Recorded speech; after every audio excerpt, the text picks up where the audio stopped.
Talk about alternating series, error-bound, ratio tests, and determining absolute or conditional convergence. The warm-up today, I didn't really want to walk through. It's pretty easy. Um, the first one, these are from a practice exam, but these are just asking some pretty simple questions. The derivative of P is time and hours over the PSI. The second one, there's no X value that makes F prime of X negative. Um, Again, there's no values that you can plug in that'll make it negative just because this will kind of undo it depending on positive or negative values. So again, just plug in a few numbers, especially this bottom is always going to be positive. So if you don't believe me, try to plug some things into there. The second one, this is intermediate value theorem, but this is saying it is a continuous function, so then we can use intermediate value theorem, which remember, intermediate value theorem is it hits a number through that. So from 3 to 4.5, it's going to hit 4. So I drew a little sketch here. Again, it's not an actual, what it actually is. It's just a cute little sketch, but the fewest number of times possible. We don't know what it does. It could literally do anything. It could go like, okay, wiggle, wiggle, wiggle, oscillate a bit. But the fewest number of times is going to be 3. And then our last one here, I did give you the answers here. So it's defined, this is the derivative graph. So that's a little bit of an interesting thing to notice here. So this one, we don't know that because we're just given the slopes at those specific points. Two, yes, it's continuous, or it would not. The derivative would not exist. You'd be like, well, the derivative right here is undefined. Well, that doesn't matter. This is the derivative graph. It would be true if this was just the H graph, and then the this does not have a vertical asymptote. It's a vertical derivative. So just pretty quickly on that one. Okay, some notes today. Alternating series, we have seen these before. Not too big of a deal. Series whose terms alternate from positive to negative, vice versa. This could be an n+1, n-1, doesn't really matter as long as it's alternating. Sometimes we will see this in some practice is cosine pi of n. And what we have is just back and forth, oscillating. But again, we are going to use the alternating series test to see if it's convergent or divergent. So the convergent is, sometimes books switch these, so 1 and 2 might be switched. But it's converged if it meets 2 of the following conditions. So we test B of n plus 1. I have seen A of n plus 1. Doesn't really matter. They just use whatever letter they want. And then the limit of B and n equals 0. So some very important things for us to keep in mind. If they fail, doesn't mean that the series diverges. Just like the divergence test, just because it doesn't diverge does not mean, or the divergence test, it fails. So that just means we need to use another test. So that usually we use the nth term test. Kind of like if we use the divergence test, we sometimes use the P series. We're just using that as a failsafe. And then we must say it's alternating before using it, especially on F or Q. There's not too many times we see that. We're gonna definitely see them in Taylor and McLaurin series, so keep that in mind. But we have to say it's alternating. It's like it has to state it's continuous, but we must say it's alternating. Pretty easy to be like, series alternates, and I'll put that here. All right. If criteria 1 is not obvious, sometimes it's not. Take the derivative to see if it's negative. Usually, if it's not obvious, I try to just do number 2, the second one, take the limit, because if that one fails, then I don't even really have to worry about this. Sometimes I just skip it. But I usually test it first and be like, I don't know if that one's true or not. So then I just go to the next one, number 2, to prove that it equals 0. And if it equals like, 3, I'd be like, well, great. I don't even have to worry about this anymore. Okay, so let's do this first one. So must say alternating, just a cute little reminder there. So we'll talk about this here this little puppy dog over here in a second. Let's determine if the series converges or diverges. Well, obviously we see plus minus, so that's pretty nice. It is alternating. First, I'm going to define what the series is. A of n, or you can call it B of n, does not matter. I've seen it both ways. So what we're doing is -1 to the n plus 1. And how do I know it's a plus 1? Well, let me just finish doing what I'm doing. So actually, let me just keep it in here. Okay, so if we think of it like this, like 1, 2, 3, 4, this is a positive. So 1, it would have to be, so I always, okay, sorry. I'm going to plug it in. Let's say n equals 1, so it's the first term, right? -1, and let me just make that 1 plus 1. 1, oh, geez. Okay, and that would be, this would be squared, so that would be a positive. That'd be a positive 1. So that's why I know it's a plus 1. Really doesn't matter that much, just because it's going to go away anyway when we test the series. But it's just good to know. Just plug in some steps and see what happens. That's what I usually do. So this is going to be obviously an alternating harmonic.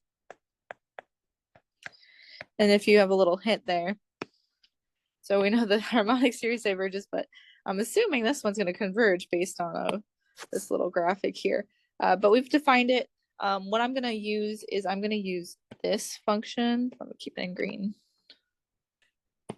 To test. So my first test is b of n plus 1.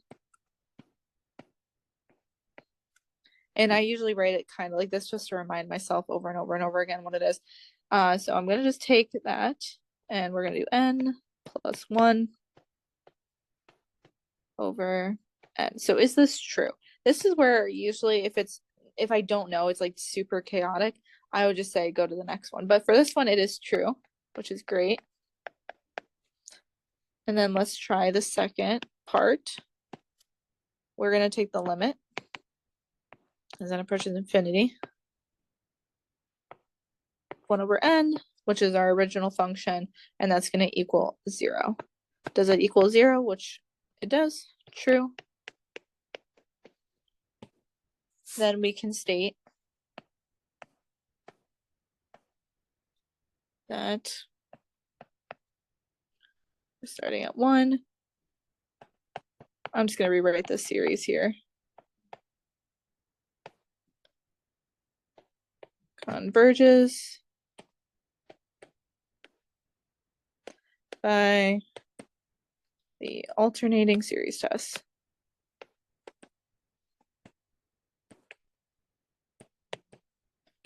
And in the future, I'm going to write AST mostly because I'm lazy and you don't want to see me write the entire thing out. But you should every single time write it out like this. Again, I'm getting lazy. But it's very interesting, right? To be like, okay, the harmonic series diverges. We know 1 over n, which is p equals 1, which is a harmonic. But this one, think about what happens over time.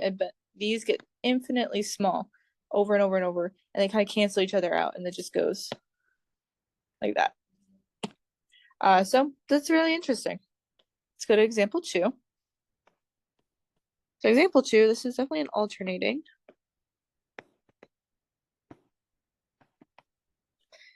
So what we're going to do is we're going to do our alternating series test. So we're going to do the b of n plus 1. And what we're going to see here is we're going to do n plus 1 squared. And we're going to compare that to our original function. And is this less than? I don't really know, right? We don't know. But what we're going to do is we're going to take the derivative, so f of x, of the original.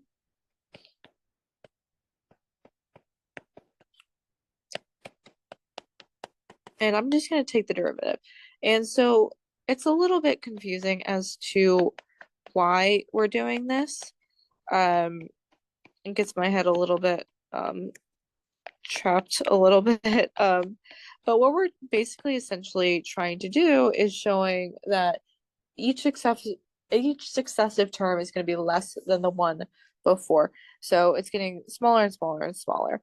When we reduce this, negative x fourth plus 2x, the bottom doesn't really matter because it's positive, it really doesn't matter. So what we're showing here is always negative. So it's going down, right? It's going down the number line, right? Less, less, less. It's going less. So when we say the n plus 1, when we're looking at, this, which is, cubic, it's going to go less and less and less. So that does prove this right here, that negative, because obviously the plus 2x is not going to make as much of a difference as the x to the fourth power, but it's going to be always negative for x is greater than 1. So we can say that b of n plus 1 is going to be less than or equal to b of n. So we're just basically essentially saying that it's going to be less and less and less. It's going down the number line, and it's going to be less than when we do the n plus 1. So yes, we can prove that's true.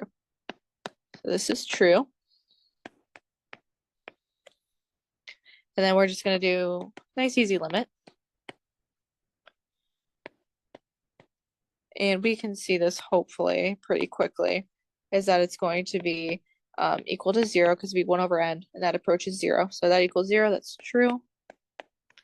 Therefore, the series converges by the alternating series test. Okay, so example 3, is this alternating? Yes, alternating.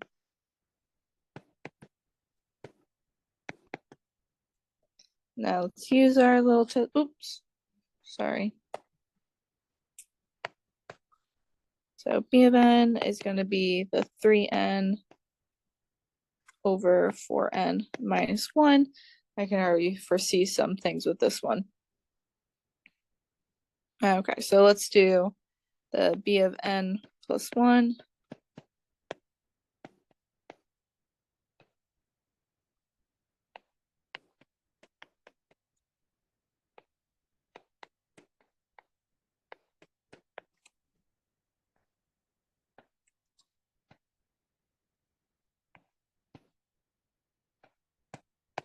Okay. Is this less than? I don't know. What I'm not gonna do is I'm not gonna take the derivative right now. I will here in a second, but I just want to say, like, sometimes when we see this and when I see it, I'm like, let's try number 2 before I do the derivative, because if this fails, then I don't even have to do the derivative. Because it wouldn't really matter if this would work, but I'll do that really quick. But say the limit as n approaches infinity, you should all be able to be like, oh, this is super easy, right? 3 over 4n minus 1, that just equals 3/4. Does it equal 0? Nope, so it fails. So that's what I was talking about a little bit earlier, is sometimes if this were true, which it's not, then I would go back and do the derivative. So real quick, again, it doesn't really matter if the derivative is going to be positive or negative, but let's just look.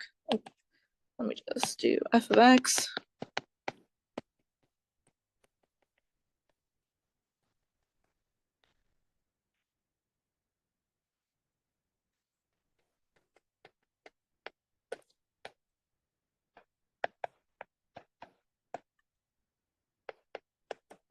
And obviously the bottom's going to be positive, so b.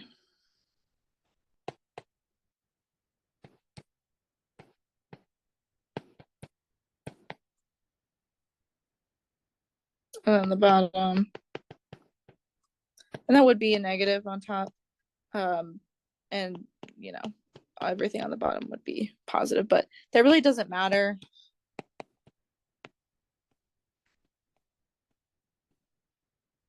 Right? It could be like, okay, well, this is actually true, right? Woohoo! But look at all of the work I could have saved myself if I just been like, okay, this I don't know for certain, so I'm just going to jump to the second test, right? If the second prong fails, then I don't even have to do any of this, right?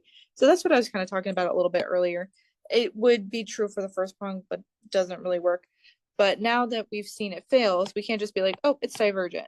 Well, we don't know that actually. We have to actually prove that. So what we're going to do is, like we said beginning, is try another test. Usually it's the nth term test. We already actually did it a little bit.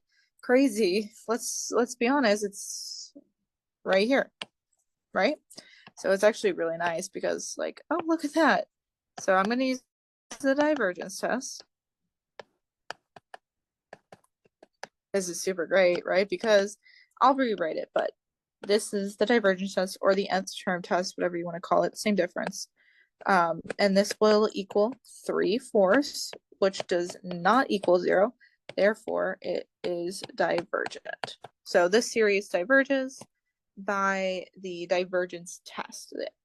Alternating series test did not work for us. So you should always write it, rewrite the entire thing, make sure you copy it correctly. I know sometimes we get a little rushed and we make little mistakes, but I'm sure if you write the series diverges by the divergence test, they wouldn't care either. But if you do rewrite it, then make sure it's copied correctly.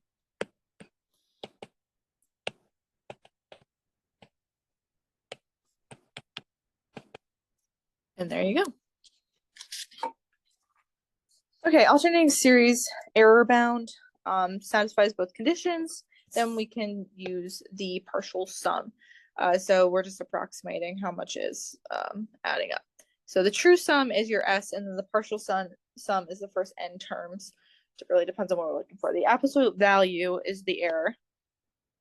So when we have alternating, obviously it's going to be positive, negative, positive, negative. We don't really care. It's going to be an absolute value of it. So it doesn't really matter there. Is always less than or equal to b of n plus 1, which is the first neglected term of the partial sum of sub n. So let's just do one. And it's not too bad. It's pretty boring, actually. Okay, so I already wrote it out, just a few of them. So how many terms of the series shown do we need to add in order to find the sum to the indicated accuracy, right? So we're looking for our error to be less than 0.0001. So we're going to have to do this a couple of times. So you're going to need a calculator for these ones. Use our calculator active.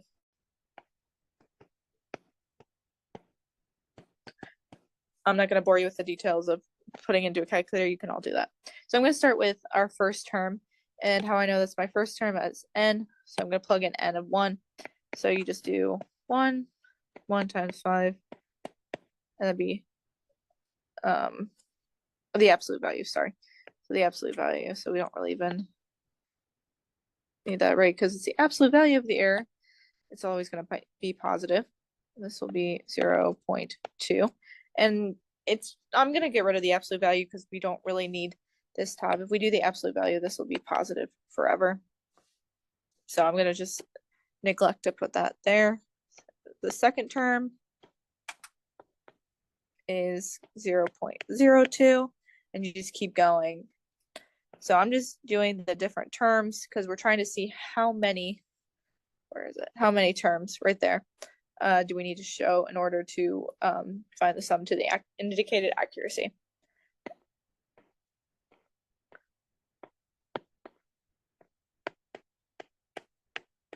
Keep going. This is where our calculator is very, very helpful.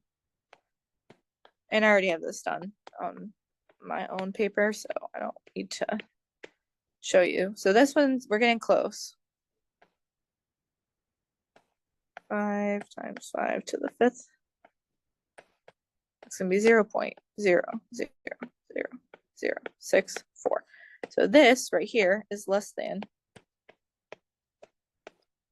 So we need to add 4 terms.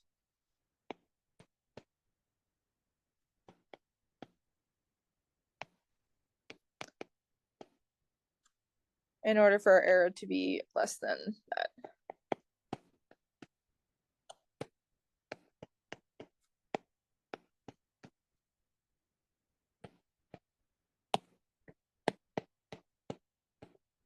So there we go. So our 5th term is when it gets below. So we have to at least add these 4. So that's why it's 4 instead of 5. because that is below the accuracy. So boom, this will be less than that. So we have to keep adding these minimum. Okay, example 5. Find the sum of the series, alternating series. Crazy, right? Correct to the 3 decimal places and then calculate the error bound maximum possible value of the error. Okay, so I'm going to start by writing these out.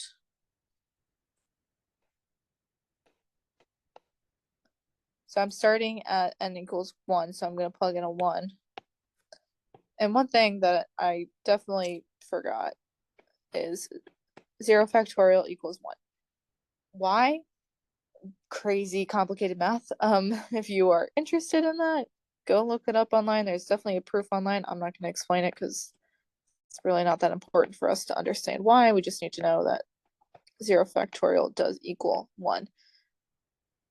And in my brain, I'm like, it's 0, so it should be undefined, right? Nope, it is not. So I'm just adding up what it's going to look like. So this is our alternating. And we're just going forever. So this is going to be our first couple of terms. So we have 1 minus 1 here at the beginning. So when I did my notes, I started at S of 3, mostly because I already know the first terms were going to cancel. So if you want to do S of 1, S of 2, doesn't make a difference to me. But that's just, I left this out in my notes. Left out.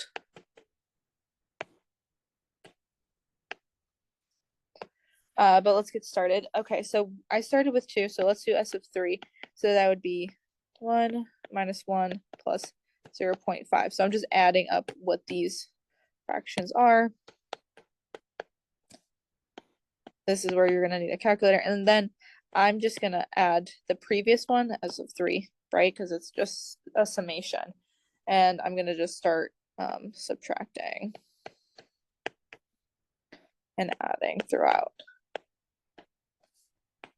S of 5, so 1/3. Actually, I got a little bit lazy. I'm just going to start writing the numbers.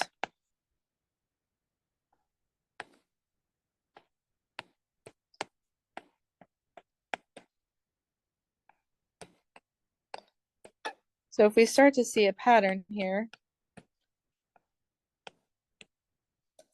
it's going forever and ever and ever. So we want to find, it's getting really close to 0.368. So it's going to be accurate and it's going to keep going and going. So what we're going to do is we're going to say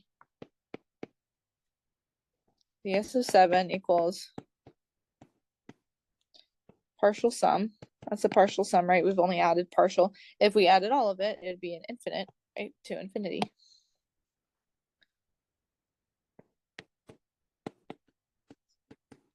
Because it's going to get smaller and smaller and smaller after that, right? So we got the first 3 digits locked in. Accurate to 3 decimal places.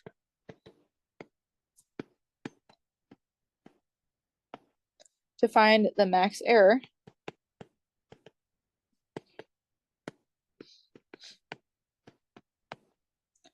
we need the 8th term.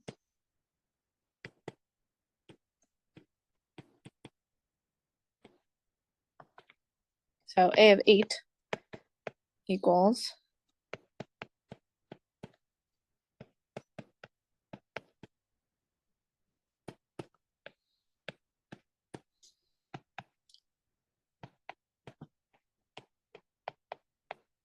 and we're going to take the absolute value of that.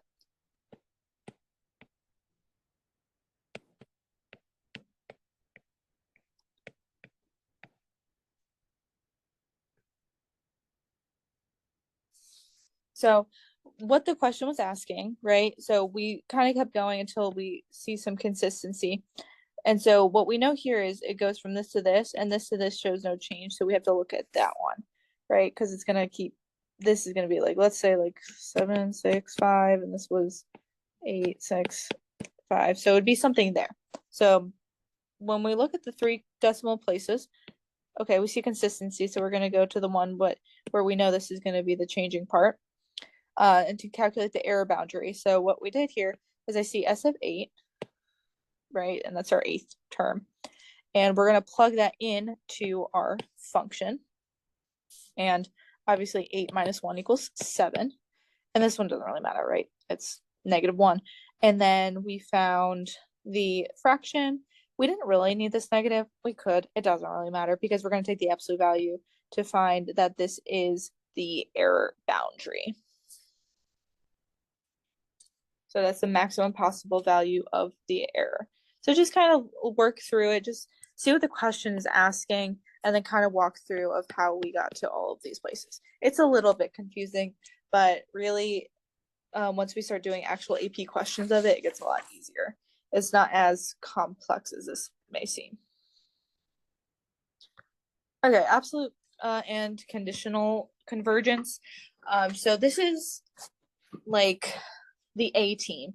So what you're doing is, well, let's say you're trying out for a team, and if you, let's say golf team, golf is super easy. If you can get a hole in one in golf, so there's like hole in one, then you're automatically on the team. If you can't do a hole in one, that doesn't mean you're not on the team. It just means you have to try something else to get to it. So this is basically their A team.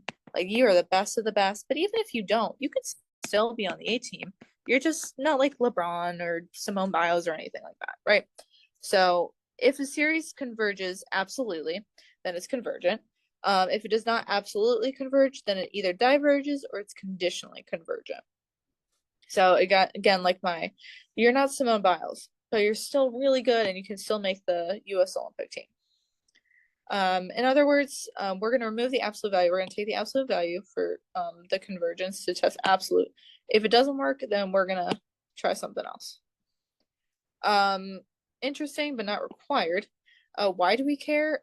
Because we have 2 different types of properties when we rearrange. It's really cool, actually. Again, look up a video. We don't have time to get into the really nitty-gritty of it. But the terms of an absolute convergent series can be rearranged without affecting the sum. It's really cool with the commutative associative properties of addition. But the Riemann series theorem says that if a series is conditionally convergent, then its terms can be rearranged so that a new series converges to any real number or whatever. It's a little okay. It's a little nerdy, but here we go. Really, it's not very useful for what we need right now. Okay, so what we're going to do is we're going to take the absolute value, and basically, essentially, what this is doing is getting rid of that alternating up top, because we're talking about alternating series right now. It's going to say, okay, is it absolutely convergent, conditionally convergent, or divergent? So we're going to take the absolute value, and that's going to essentially erase our series here that alternates. And we're going to use another series to prove whether it's convergent or divergent. Or, I mean, absolutely convergent, or then we have to do another test.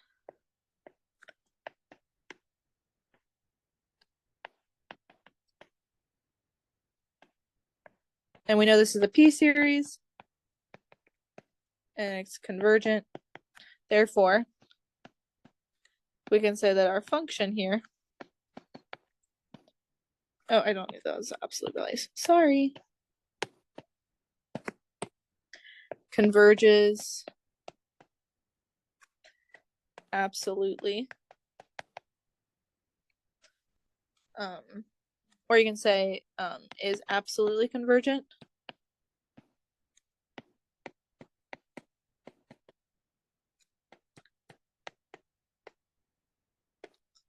Therefore, convergent. I mean, it's kind of a long-winded way to say it. Converges absolutely. Woohoo! Fantastic. You can always say by P series too if you want. But when we're testing this, we're doing the same thing. The different tests are going to prove different things. So if this was 1 over n, then it would fail, but we'd still have to do another test to prove. Usually by this point, I mean, crazy, the next one's gonna be. Doesn't mean it's gonna do that, so we're gonna have to do a different test. Just watch.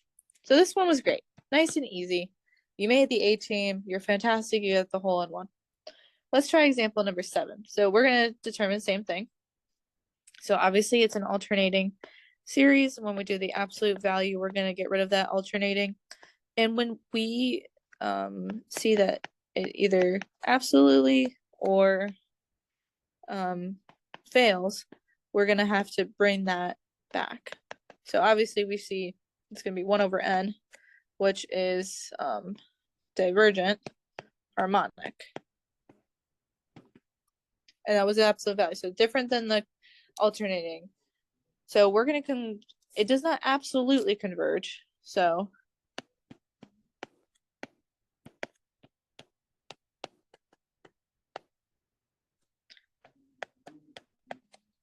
we have to do another test to show conditional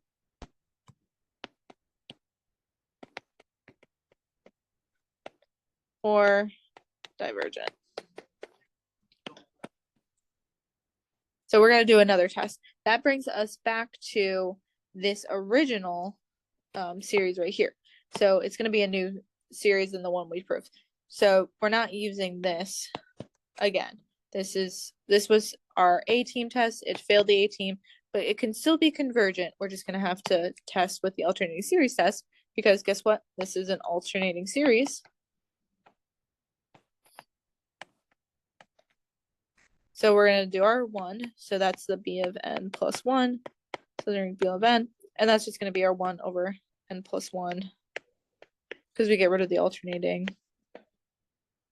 1 over n. Is this true?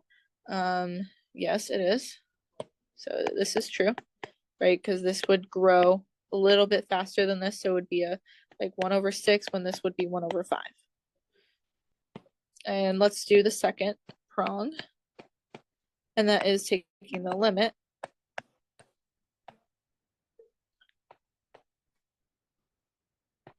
Does that equal 0? Yes, it does. Look at that. True. So you might be like, well, whoa, that's crazy. Well, we did just prove actually that an alternating harmonic series does converge on the other example. So this is again one of those things where this is an alternating harmonic series. It's not just a harmonic series. So this actually is conditionally convergent, not absolute.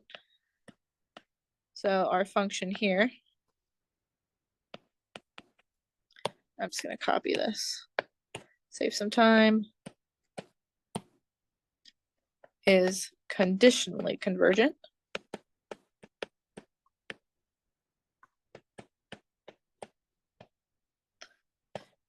And converges by the alternating series test, which I'm going to denote AST. Okay, so there we go. Another one. Same thing. Okay, so take the absolute value.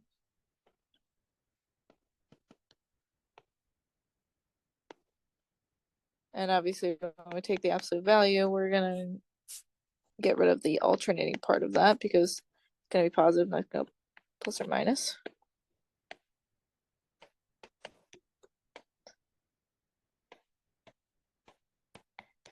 Okay, so if we were to look at this, we could be like, well, I don't really know what's going to be. So we're going to use a limit comparison test. I'm going to compare it to some limit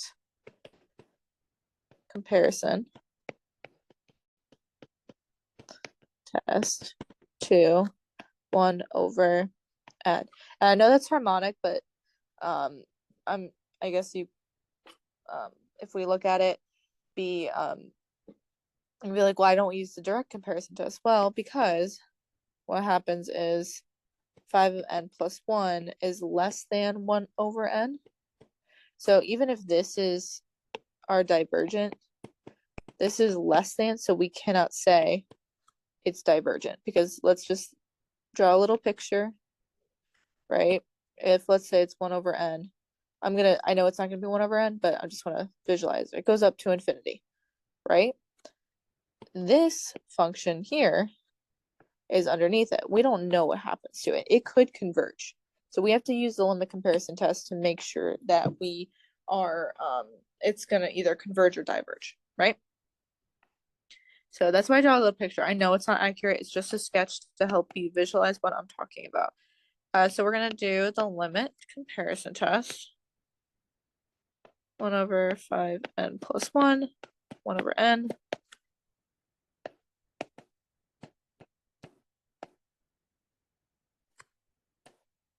And just doing some quick little magic, it's gonna be 1/5. Okay, so therefore, it's gonna diverge.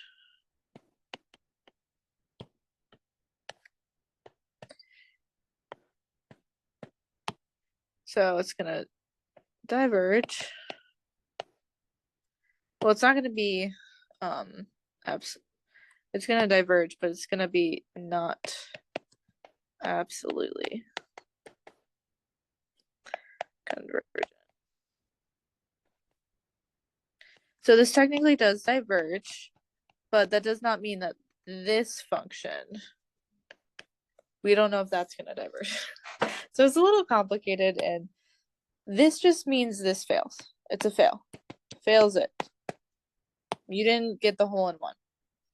So we need to do, this just means, let me just write a little note. Fails absolute convergence. Does not mean it's divergent, just means it fails. So think of it in two different ways. You have to think of it as a different way. So we have to prove for conditional or divergence. Conditional or divergence. So this is definitely a little bit of a tricky situation. So now when we test it, we do have an alternating series. So we're going to do the alternating series test. And I have my first one, which is the b of n plus 1. So we have 1 over 5 of n plus 1.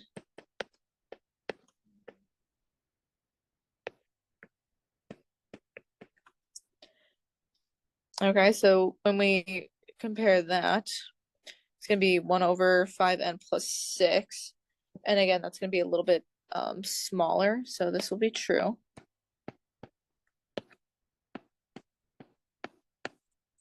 And then let's take the limit. And I know we already did it, but it's just good to restate it. Which is kind of actually good, right? Because it actually does prove that we know what we're doing, right? Because as it approaches infinity, it's 1 over infinity, which is equal to 0. So true. And life is good. So this means it's conditionally convergent.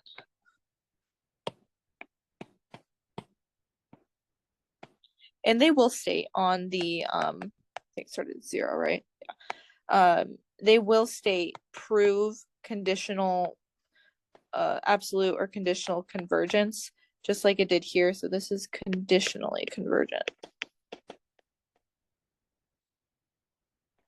Nope, I can't spell.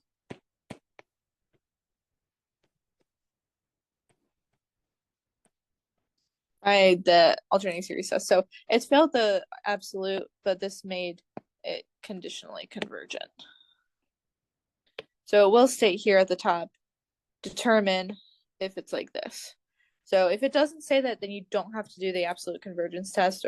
So just make sure you're looking for these keywords of what they're asking you to do. If it just says, is the series convergent or divergent, you don't have to do any of this. That's just for this specific thing. That's just saying, hey, can you hit a hole in one? Can you hit a hole in one? No? Okay, then let's try the next. So that's just what we're meaning. Like, you hit a hole in one, great. But if you don't, it doesn't mean you're not on the team. You just have to do another test, right? Can you hit a par? Can you hit an eagle? Are you going to hit a bogey? Right? We need to see a lot of terms there. So that's just what we're asking. The ratio and root test is our next one. Our ratio test is the only thing we're actually going to cover today. The root test is not tested on the AP exam. Don't worry about it. It is tested in Calc 2 though, so just make sure you know just if you have to take Calc 2 next year, you want to retake it, this is what you're going to do. It's actually pretty easy. It's not that bad. But apparently it's not covered in AP Calc, so we're not going to learn it. Who cares? Move on. This is very, very similar to the limit comparison test. Very slightly different because we're going to use the same series with the a of n plus 1 over a of n, and then we're going to test if it's less than or greater than. So kind of along the same lines, but we're going to use this when we have n factorial or c to the n. Really, we're going to see a lot of factorials today.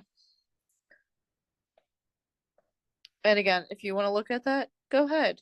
But oh, and I forgot to say, sorry, if it equals 1, it's inconclusive. Don't even bother with it because it's just gonna still equal 1. You can try, but if it equals 1, it's conclusive. You gotta try something else. If a series is absolutely convergent, then it's convergent. We already kind of talked about this. If series not convergent, then it's either divergent or conditionally convergent. You're gonna need to use another kind of examples, but this is testing it a little bit. So let's look at example 9. Determine is if absolutely convergent. So when we do the absolute convergence, we're going to do the ratio test, and the absolute values are going to allow us to test if it's absolutely convergent.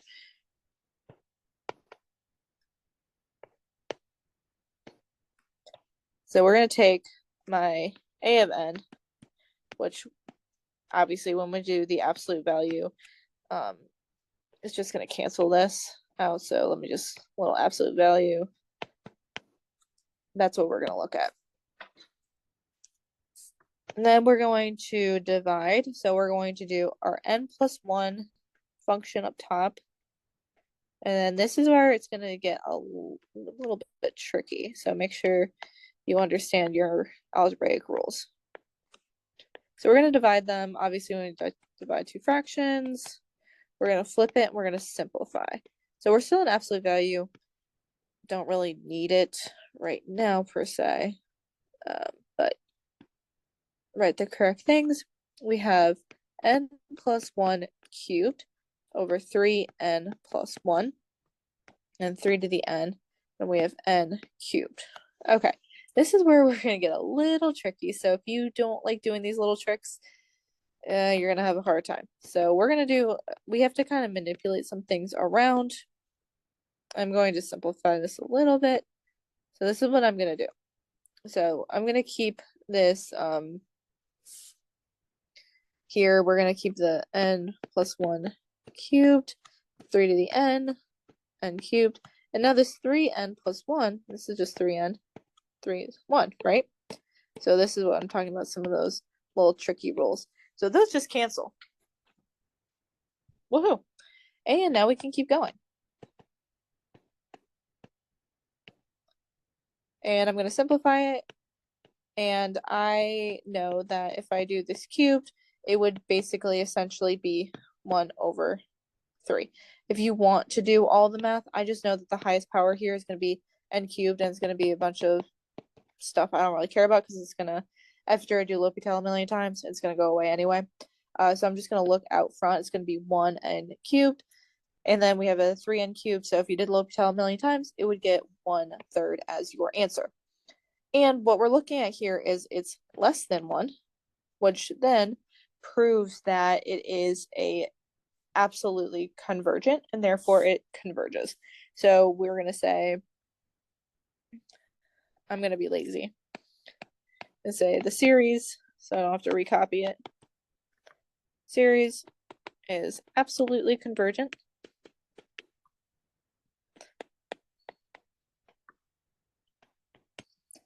And therefore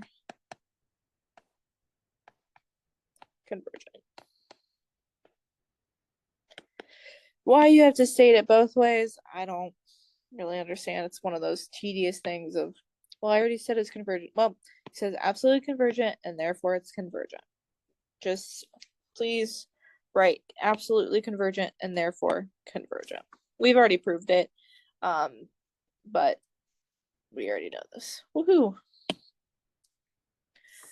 So there we go. That's it. Okay, we got one more example. Example 10, test the convergence of the series. So I'm going to do n to the n over n factorial. So we weren't asked to prove absolute convergence or anything. So we're just going to start going with our ratio test. And that's because we have the n to the n, right? We said c to the n or n factorial. And look, we have both now. So we have n plus 1 to the n plus 1 divided by n plus 1 factorial. And then we have n to the n over n factorial. And again, we're dividing by fractions, so we're going to flip them and start our magic to make sure that we cancel some stuff. So this is where we're going to get a little bit crazy.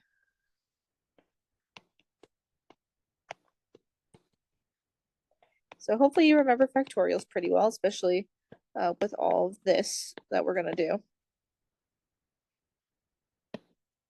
So here we go. So what we're going to do is we're going to simplify this a little bit. So I'm going to pull it down a little bit and walk through it. So when we look at this up top, actually, you know, I don't really need this right now. I just don't want to muddy up the water. So this is going to be,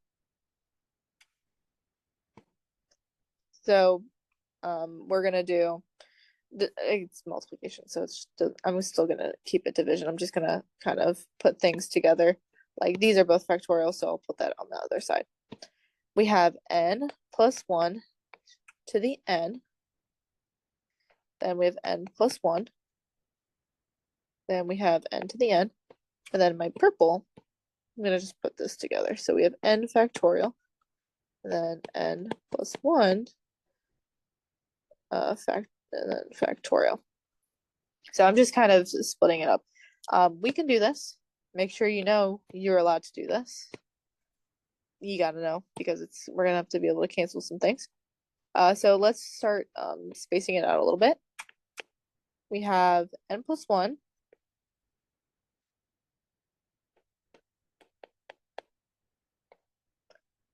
And you're going to see some magic here. The end of the end is going to be a little bit boring.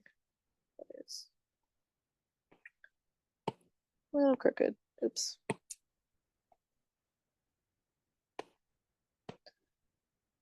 So this n factorial, this is essentially saying n minus 1, n minus 2, n minus 3, ... right? It's just minusing. Now let's do n plus 1, n minus 1, n minus 2, ... right? So these are going to cancel, cancel, cancel, cancel. And so what we're left over with is this n plus 1, n plus 1. These are going to cancel. And now I'll pull the limit back in. Just being a little lazy. And now we have n plus 1 to the n over n to the n. Okay, now we're going to do some more fun math, right? We have matching exponents. So we get n plus 1 over n to the n. And this is something you do not need to know, but I have seen this a very few times. I'm going to make this smaller so I don't run out of room. But this is just a fun little fact here is we have the limit that approaches infinity, right? 1 plus 1 over n to the n. That actually equals e. Why does it equal e? Some smart person. If you want to figure that out, go on YouTube and find a smart person. Find a smart person to explain it. Not that I don't want to get into the nitty-gritty. It's really not important. I don't really care. But it does equal E. You do not need to know this.